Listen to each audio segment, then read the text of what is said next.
the fact that it's a game 4 and it's at Utah and the Jazz are playing to stay alive, boy, I'd find it really tough to go against the Rockets here. I do, too. I mean, as we both talked about, Harden 0 for 15 before he was able to carry the Rockets in the clutch. And I think you just look at it. I thought, actually, when this series started, that Utah might be able to win a couple of games here. Houston, they go through those droughts as far as scoring goes. We know how electric Harden is and how he can carry a team, but they're still not a high-scoring team. But I really thought Houston could be competitive, or Utah could be competitive. Hasn't been the case. And again, guys, just really tough to go against the two favorites, even though on the road tonight. Yeah, full disclosure, I had Utah on Saturday, and if you would have told me before I made my bet that the Rockets would only have 104 points and Harden would be 3 of 20 in the game, Chuck, you might have my house today. Okay, I don't want to do that, buddy. Yeah, but this is 03. Our buddy Ralph, I had him look it up in the data bank. Since 2006, home teams that are down 0-3 are now 19-39 straight up. And that does not bode well for Utah tonight. They're getting 3 points, but you might want to look money line if you don't want to lay the 3. I got to look Houston, and that's the only way to go. Some other NBA chatter. The Warriors are up 3-1, but they've had 2 games where they really haven't. Well, one game was weird because they were up 31 and then blew it. But they weren't dominant in Game 4 by any means. Is the fact that I this is not my opinion. I'm just asking the question. But is the fact that the Warriors haven't played at their best in this series, is it lending anything to people coming in and betting some other teams at big prices to win the NBA championship? Yeah, I think one team in particular, and that's the team we just got done talking about, and that's the Rockets. That, they're going to have to match up with these guys, it looks like, and that's the one team that everybody seems to think there's some value with. I'm not overly panicking about Golden State. I mean, you're talking about a team potentially going to the finals for their 5th straight year. They know what it takes and when you have to turn it on and what you have to do. They don't care about if they look impressive or not. The bottom line is get the W at the end of the night and move on. But I think there is some value with Houston when you look at the price.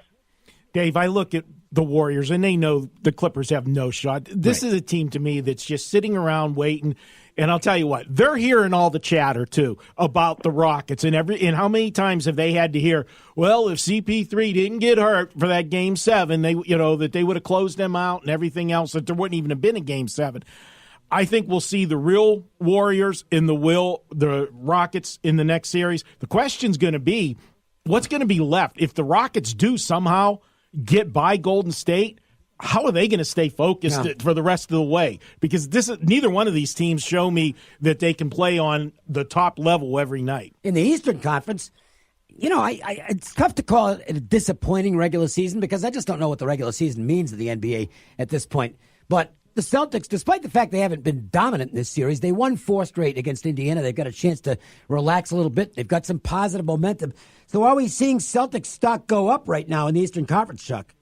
I think we are, guys. I think going into the season, there was a lot of scatter about the Celtics, and you looked up and down their lineup, and they could go deeper than most teams. So I think if you get a team that's playing well and it's in the postseason, I think, absolutely. I think they've got a stronger bench than Milwaukee, in my opinion. I think that when they're playing well and they're getting scoring from all, when they can go 8-9 deep, I think they are a good team. So, I think you absolutely have to look at value on both sides. What about Philadelphia and Milwaukee?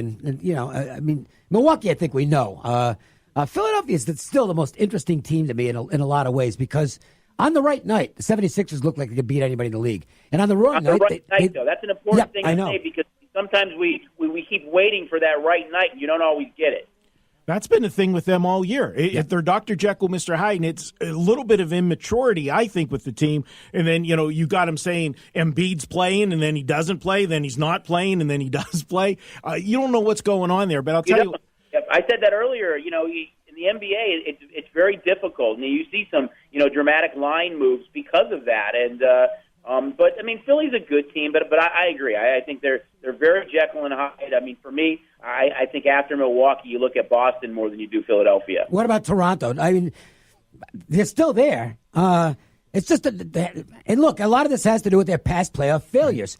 I don't think anybody, for the most part, and generalizing with anybody, but let's just say most NBA observers do not feel this team is capable of putting together more than a couple of series and making a serious run. Would you agree with that?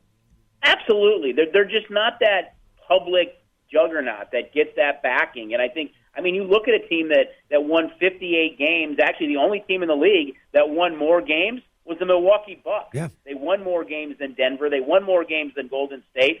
But they're just not viewed upon the same way. They were a fair team on the road. I think 11 games above 500. But it's because of their playoff failures in the past, the way the series has gone with Orlando too, that they haven't played great. I think they just don't get the same respect as some of the other teams. And I think if you ask most people in the Eastern Conference, after Milwaukee, you'd have Philly and Boston slated in there before Toronto. And I think it's a mistake. This is a team that they were the number one seed last year, and then they did what they always do in the playoffs. But they've got a real stud playoff performer on their roster now in Kawhi Leonard, and maybe that makes a difference. It absolutely does. And then remember, he sat a lot of games this year, too, for rest. So this team's not just him. I think that the disrespect that they're getting is going to create some value down the road because they're not the fancy team. They don't put up a lot of points, but they do play some tenacious defense. And we know when you get to the playoffs, defense is going to be what's going to win you ball games. I wouldn't sleep on Toronto. I think there's going to be some good spots for them down the road.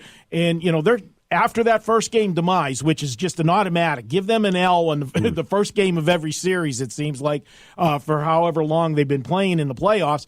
But they got it back together, and they took care of business against, granted, not a great Orlando team, but they took care of business. It was an Orlando team that had been playing well coming into the playoffs. They were kind of the vogue team, guys. When you talked about maybe a sleeper with some value, everybody was all about Orlando. Is that this team's playing well. We know Toronto's past failures in the playoffs. Orlando's that team. And I think, I'm not saying to sleep on Toronto. I agree with you guys. I think they're a dangerous team.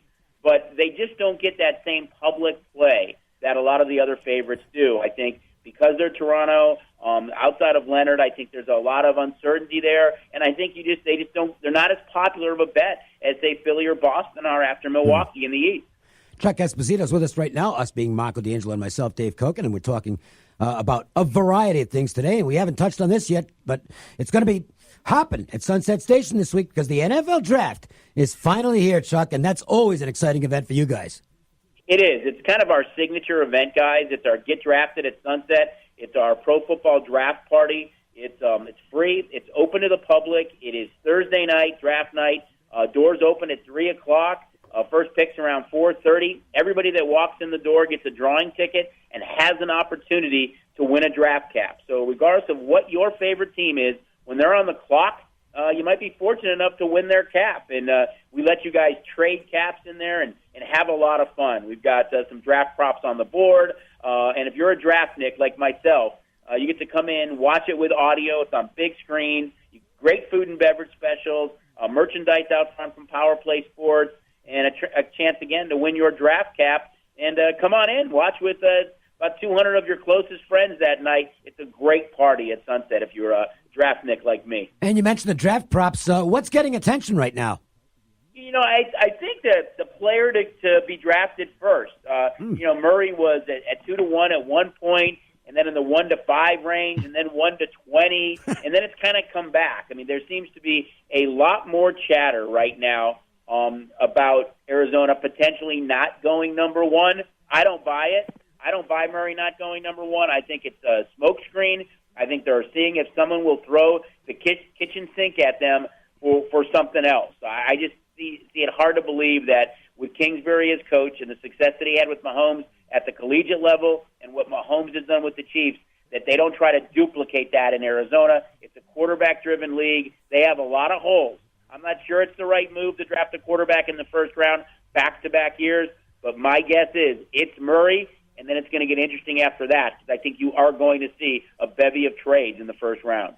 You think Nick Bosa is a lock in San Francisco, or do they possibly make a move and also talk about the rise and fall of two quarterbacks as Drew Lock, for whatever reason, Drew Lock is moving up, and the Ohio State kid, whose name I just blanked, Haskins, thank you, is moving down.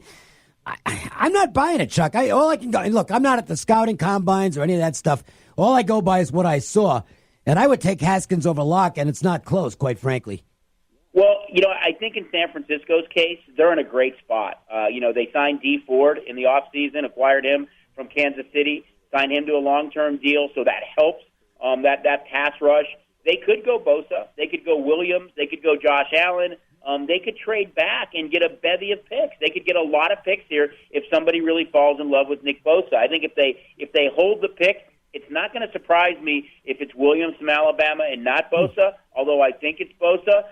When it comes to quarterbacks, you have to wonder where the Giants are with Josh Rosen. If Murray goes number one, you have to believe that Rosen is going to be traded, and I think it's during the draft. I don't think they get a number one for him, but I think if that's the case, the Giants go edge rusher, which they so desperately need with their first pick, and then I think you look at Haskins, you look at Locke, you look at Jones, and you see which one of those guys potentially is in play for Washington, Miami, Denver. Those are all quarterback-needy teams, and I think then you see those dominoes start to fall. But personally, I think the Giants are in on Rosen, and I think they go edge with the 6th overall pick. Chuck, do you believe Rosen is a better, safer bet, the second-year quarterback, than going with one of the three remaining after Murray? The toughest part for me, guys, is that he didn't have a great surrounding cast last year. He gets criticized for how poorly he played. But you look at that offensive line, you look at the receivers outside of Fitzgerald, you look at how misused David Johnson was, you look at the fact that they were playing from behind in so many games that it's hard to judge. Although I think if he was in this draft class this year, I'm not so sure he would be the highest-rated prospect on the board.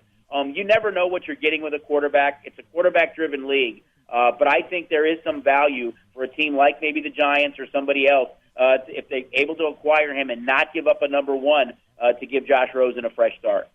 I'm still staying with I think his ceiling is Tannehill. That's as good as he's going to get. And that's not good. Well, it's league average at best. Yeah. Tannehill won won way more games in the league than he lost. No, I'm not. I'm not. He couldn't stay healthy. Well, yeah, I'm not. It's not a real insult to Tannehill. I think he's an average NFL quarterback, but I don't think he can ever be better than that. And I don't think Rosen will be either. But we'll wait and see. One thing we know: there's nothing going to be average tomorrow night about the experience at Sunset Station, because if you're going to watch Game 7 and you want to be with a bunch of Golden Knights fans, no place better in town than Sunset Station. Our book will be packed, guys. It'll be on all the big screens with audio. It's always a fun time. And if the Knights do win this game and advance to play Colorado, we'll be doing some more of our big viewing parties with all the Knights swag and some really cool stuff. So if you're a fan and you're hoping for that, let's get a W tomorrow night, and we'll move on for some big stuff. But it's always exciting to be out with you guys and talk about this stuff. Don't forget about the draft party on Thursday night, free, open to the public, and if the Knights win, we'll be announcing our next big viewing party for VGK as well. Sounds great, Chuck. Thanks, buddy. All right, thanks for having me on, guys. Don't forget to go to any of the station casinos locales around town to get signed up for your mobile app so you can bet online. And with the Derby coming up, another good reason, you might not want to go to the sportsbook that day. You can sit at home, make your own mint julep, just kind of rock back and make your bets on the Derby and anything else you want with STN. What's also nice about their app as opposed to the other way, you can bet horses on the same app. It's the same app, separate accounts, but you can fund back and forth through the two accounts, which makes it very convenient. You can move money from your sports account if you need it in your horse account or vice versa. It is very convenient. When we come back, we will get into some of tonight's baseball, plus our Joe's Angle of the Day. The Las Vegas Sportsline. Hello, friends. This is Thomas Johnson from Joe's Seafood Prime Steak and Stone Crab. Need a great idea for lunch or dinner? Your best bet is Joe's, one of the most popular dining destinations on the Strip. Joe's provides the ideal setting for private parties with accommodations for up to 150 guests. Stop by to see us at the Forum Shops at Caesars and ask for Thomas Johnson, your maitre d'. Sometime during the week, we'll give away a couple of Joe's gift cards. How's that sound? It's going to make somebody really happy because the food is amazing at Joe's. So is the service. So is the atmosphere. It's just a fabulous restaurant. Make your reservation at 702-792-9222. And don't forget, Joe's open for lunch each day at 11:30. Marco Ralph Michaels puts together our angles each day. They're a lot of fun. They're pretty profitable as well. What has he got today? Yeah, and don't forget that one from last week that applies to a game tonight. Remember, road favorites in the NBA of 7 points or more. Now 18-2 the last 20. That applies to